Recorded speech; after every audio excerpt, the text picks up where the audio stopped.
আসসালামু আলাইকুম। আপনারা সবাই কেমন আছেন? আশা করি আল্লাহর রহমতে ভালো আছেন। আজকে শেষ রোজা। আমরা ঠিক করেছি বাইরে ইফতার করব। বাইরে সকাল থেকেই বৃষ্টি হচ্ছে। বৃষ্টিটা থামলে আমরা বের হব। এখানে মুরগির রোস্টগুলো মসলা কষিয়ে নিয়েছে, সাথে চিকেনের পিসগুলি ফ্রাই করে নিয়েছে। আম্মু ঈদে কী রান্না করবে তা আজকেই গুছিয়ে রাখছে। বৃষ্টি থামতে থামতে আসরের সময় হয়ে গেছিল। আমরা নামাজ পড়ে বের হয়ে গিয়েছি।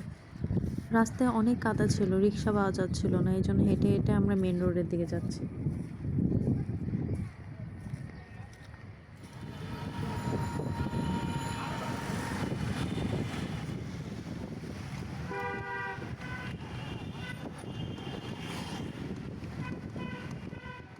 আমরা প্রথমে আড়ং-এ গিয়েছিলাম।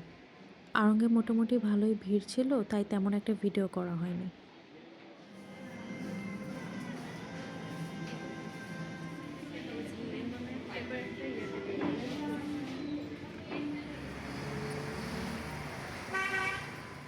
আড়ং থেকে রাইফেল স্কয়ার যাওয়ার সময় এখান থেকে আমরা কিছু ফুল কিনি।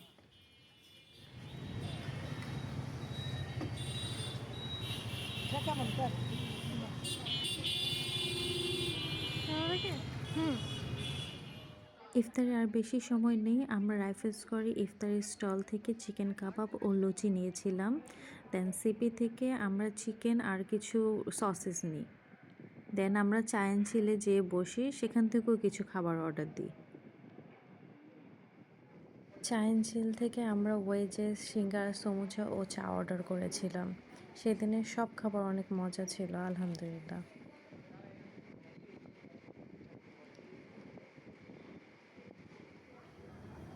ইফতার শেষে আমরা কিছু কেনাকাটা করে তাড়াতাড়ি চলে গিয়েছিলাম, কারণ কালকে সকাল সকাল উঠতে হবে।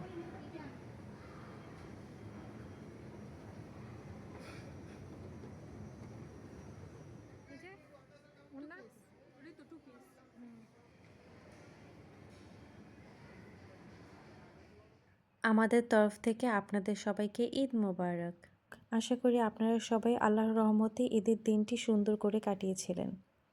আপনারা ঈদের দিন কে কী করেছেন কমেন্ট করে জানাবেন। আম্মুর রোস্ট রান্না হয়ে গেছে, আম্মু এখন পোলাও রান্না করছে। সেদিন আম্মু পোলাও ও রোস্টের পাশাপাশি গরু মাংস ও ভেজিটেবল করেছিল। আলহামদুলিল্লাহ, সেদিনের সব খাবার অনেক মজা হয়েছিল। আজকের ভিডিওটি আপনাদের ভালো লেগে থাকলে লাইক, কমেন্ট ও সাবস্ক্রাইব করতে ভুলবেন না। পরের ব্লগে আপনাদের সাথে আবার দেখা হবে। আল্লাহ হাফেজ।